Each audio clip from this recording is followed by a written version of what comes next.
All right, hello again, everybody. This is Mike Rixey. I am the lead options instructor for NetPicks, and this is our options trade of the week. With this week's trade, we're going to take a look at trading Apple for less than $200. I'm going to walk you through what goes into the trade, how we place the trade, how we manage the trade, and this is a trade that can be taken first thing Monday morning. We'll also take a look at the trade from last week, our trade on USO. We'll walk you through what ended up happening with that trade last week. But before we get to those trades, let's just talk about the market as a whole. Let's talk about where we are potentially heading going into the next couple of weeks, because we've seen some pretty wild price action. A lot of it is due to what's going on with the Russia-Ukraine conflict, just a continued awful situation going on over there, having a big impact on markets, not only because of the uncertainty with commodities and energy, but it's also wreaking havoc with the inflation numbers, right? Adding fuel to the fire of the inflation numbers that were already escalating out of control before the conflict, just getting worse, and the Fed potentially taking action next week with their Fed meeting coming up. So we'll talk about that as well. But let's start with the daily chart of SPY. You can see here it's been in a pretty nasty downtrend. Right? One of the worst that we've seen now in the last couple of years, really since the pandemic picked up. We really haven't seen any significant selling up until the last month or so. Well, take a look at where we closed Friday. Closed right now at the lows of the session. No one wanted to take a risk over the weekend. Understandable. A lot can go on here with that whole Russia-Ukraine conflict. Well, going into next week, there's a couple of areas that I want to keep a close eye on. So let me bring up my data box and let's take a closer peek at this. I'm going to zoom in a little bit. There are a couple of key swing levels that we're going to want to watch on the downside. The first one is a swing low from back on March 8th. There is a low there right above 415.12 to be exact. And then we also have the low from back on February 24th. That low is at 410.64. Those are going to be areas that would potentially come into play should we get any type of a lower open next week. Those are going to be areas that we're going to want to watch closely to see, are the bulls going to defend those levels? Are we going to find some support there and potentially bounce higher? Now, if we do bounce higher, the key level, we talked about this last week in our trade of the week video, but you can see the 8 EMA. The 8-period EMA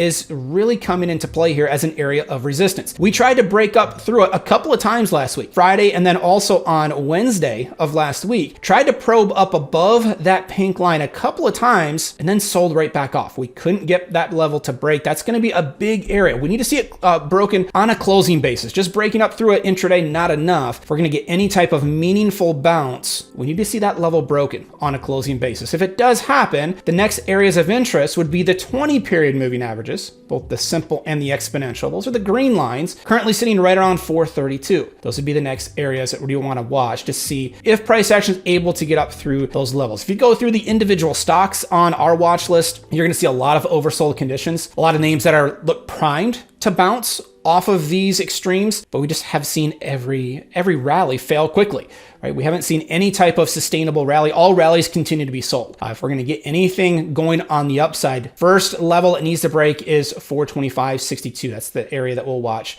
going into next week. The ATR, the average true range on SPY remains above 9. We approached 10 here last week. Very unusual to see the range on SPY over $9, high to low. It's very unusual to see it happen for this length of time. I fully expect the range to start contracting here over the next few weeks. A lot of that's going to be news dependent. This market continues to be very headline driven. If we can see the headlines slow down a little bit, see a return to more technical trading, I would love to see this ATR down below 8. It would make it a little bit easier to trade. Right now, we love the movement. The problem is these swings are so big intraday. If you're not there watching markets from opening to closing bell, it becomes more challenging. I would rather hold positions for a period of a couple of days, maybe even a couple of weeks, rather than a couple of hours like it's been the last few weeks. So we'll watch the ATR closely. The volume, it did contract slightly the second half of the week. We were down around the 90 to 95 million share range on SPY. It's still a great number, but it is off the pace from the last couple of weeks where we were steadily above 100 million shares. So want to see that volume. I want to see it remain active. I would love to see it stay in the 80 to 100 million share range. That's ideal. Just makes it easier for us to get fills on trade. So we'll watch that closely. And then the VIX. If you take a look at volatility, you can see it in the upper left-hand corner of my platform. You can see the VIX still above 30. You're still seeing a lot of uncertainty pricing into this market. I would ideally like to see volatility. I'd like to see that VIX down in that 25 to 28 range. In order for that to happen, we're going to need to see equities bounce. That'll be something that we'll watch also next week. So going into next week, initially to open the week, I would love to see one more push to the downside Monday morning and then bounce. I would expect an attempt at a bounce here first couple of days next week. We do have the Fed statement on interest rates coming up next week. That's something we have to watch closely as well. That can cause some uncertainty there. You know, everybody's expecting the Fed to raise rates to start fighting inflation. The big question is, are they going to go a quarter point or a half point? Well, we'll know more next week. So we'll watch that, and I'll jump back on for some additional videos next week, and we'll talk about markets in real time once we get that Fed statement to come out. All right, so let's just take a quick peek at our trade from last week. This is our trade of the week on USO. We came in on the US oil ETF, and we talked about selling a call spread. Oil, along with a lot of the other commodities, had just skyrocketed, right? And if I just go back over to that daily chart, we can just take a quick peek. Just visually, you can see last week we were in the midst of this wild ride to the upside. A lot of that was news driven. Everybody wondering what's going to happen with Russia, Ukraine, you know, energy shortages, all the sanctions that were put into place were causing this massive move to the upside. Well, we were at an overbought extreme. Okay. And if I take a look again on our charts, just take a look at the 130-minute chart, you can see as of last week, we had the yellow and green bars on our pulse indicator. And I walked you guys through how once you get that pattern, once you start to see at least 3 out of the past 5 bars plotting yellow on our pulse, in most cases, that's going to lead to either a period of consolidation or a reversal in the other direction, in this case to the downside. Doesn't mean it has to happen immediately. It just means we're at a point of interest where markets could stall out. And we ended up selling a call spread looking for price action to pull back. You can clearly see what happened this past week. We finally got oil to break on the downside, right? It wasn't a crash. We're still elevated, big picture, but this is all we needed. We needed that healthy pullback, and we were able to close out of our position from last week for a nice profit. So let me jump back over to that specific trade. We came in and we sold the 82.84 call spread. And if you were not able to watch the video from last week, make sure you go back and review it. I go into more detail as to why we structured the trade the way that we did, what went into the chart pattern. So if you haven't had a chance, go back and take a peek there. But we sold the 82 call, bought the 84 call using the April 4 monthly options. Those have still 33 days left to expiration. We sold this spread for 60 cents or $60 per spread is what we collected to open that position. It required $140 of capital. Very reasonable price on that one. We were able to, on that move to the downside that I just showed you over on the chart, we were able to close out of that trade last week for 30 cents. We closed it out at 50% of our max profit. It gave us a $30 profit per spread. Now you're saying $30, Mike, that's nothing. Keep in mind, we only tied up $140 of our capital to begin with. Had you taken it with 10 spreads, a position size of 10, you're still only talking about $1,400 of risk. And now all of a sudden you've got a $300 profit in a matter of a couple of days in a market that's been pretty wild, right? I love those types of trades. I love how forgiving they are because it did give us 5 ways of making money. We made money if USO moved up, down, or sideways, as long as it stayed below 82, which was the option that we sold. We also made money from time decay adding up and from volatility decreasing. Any combination of those 5 were going to help us out. So clearly, the move to the downside helped us immediately last week, and we were able to close it out, book the nice profit. If we start to see the market settle down a bit, if we start to see the volatility contract a bit, I'm more than willing to hold positions longer. We could have held this position another 33 days. And if oil continued to stay below 82, we could have booked the full profit. In this market, I have found that booking quicker profits has been the best way to go because we've had so many reversals. We've had so many big swings intraday.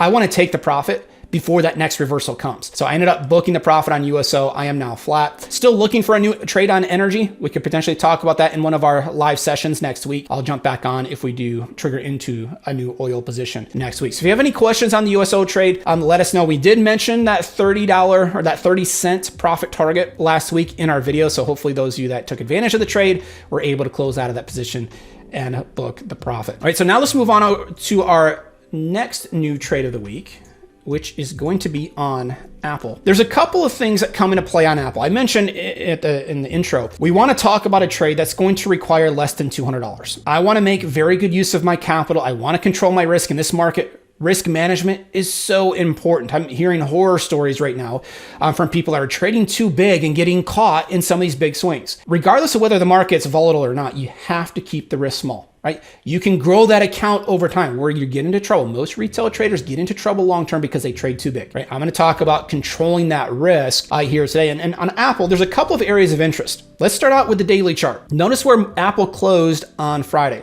right on top of these red lines. Those are the 200 period simple and exponential moving averages. We're approaching these very key support levels. We know that these levels, I mean, on Apple, you've got to go back months to see price action closing below these levels. I mean, the bulls defend these levels religiously. So on a very key support level right now on the daily chart, but then if I go back over to the 130-minute chart, on Apple, pop up over there, you can see that we also have yellow bars popping up on the 130-minute chart on the downside. So now price is getting near an oversold extreme. What do those yellow bars mean? It means that price is between a 1 and a 2 standard deviation move on the downside. In other words, we're overdone. We're expecting price to either stabilize here and start to establish a base that we could bounce off of, or an immediate bounce higher going into next week. It doesn't mean that price can't move lower, but those yellow bars do indicate that it's just not statistically probable. I know that when I start to see yellow bars here, when I start to see a 1 standard deviation move, only 13.6% of all occurrences fall outside of this range. So again,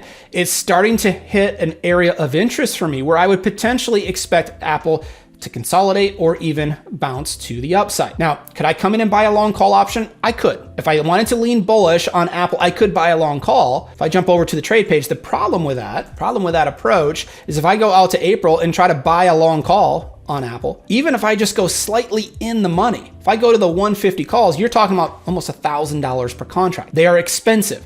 With volatility this high, the options, that volatility is being priced in to the option market. So now you're seeing things very expensive. If you're going to buy a long call, it's going to tie up more capital and you need more to go right. You would need Apple to bounce higher immediately. Well, I'm not looking to be that aggressive. I want to be more conservative. I want a more forgiving trade. So instead of just buying an outright call, I want to put on a bullish position with more of a neutral kicker. And what I mean by that is if Apple just drifts sideways here, if we just start to consolidate a bit, I can still make money from that type of an outcome. So what we're going to do is we're going to go to the March 25th weekly options. Those are the ones with 13 days left to expiration. Instead of buying the call, we're going to come and take a look at selling a put spread. All right. All that means when I start to talk about spreads, all I'm talking about is trading two options at the same time. In this case, I'm going to sell a put option with a strike price closer to the current stock price. And then I'm also going to buy a separate option further out of the money. I'm buying that out of the money option to make sure I'm in a risk-defined trade. So what I'm going to do is go to the 150 puts. I'm going to go ahead and right click on those. I'm going to go to sell and I'm going to go to vertical. So it pops up in order down at the bottom. We do want to sell the 150 put. By default, it has me buying the 149 put. I'm going to change that 149 put to 148. We're going to go ahead and try to get filled at 50 cents or higher first thing Monday morning. If I were to get filled at 50 cents, if I bring up my confirm and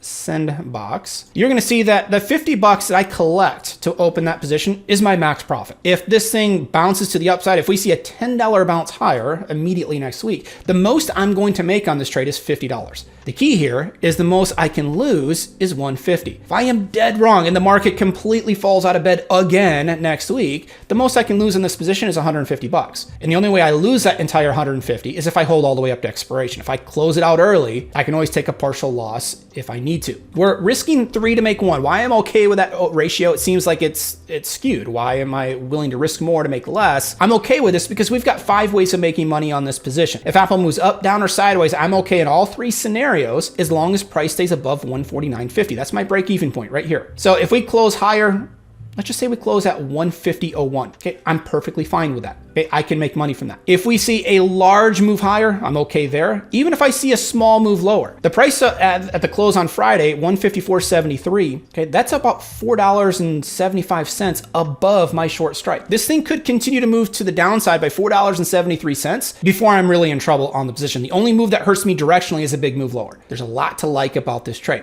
I also make money from time decay adding up and volatility decreasing. If it does, in theory, if the market moves higher and Apple bounces higher as well, the volatility is going to contract. That's going to help me make money on this position. It's going to cause the options to lose value. That's exactly what I want to have happen here. I want to be able to buy this spread back cheaper sometime over the next 13 days. If I can buy it back cheaper, I pocket the difference as a profit. The difference between my entry point and my closing price. I'm going to make money the fastest on this trade if Apple does move higher. Any type of a push to the upside on Apple is going to help me. If we do just kind of chop sideways here, I can work with that as well. It's just going to require me to hold longer and let the time decay aspect. These options have 13 days left to expiration, so the time decay is going to be significant at this point.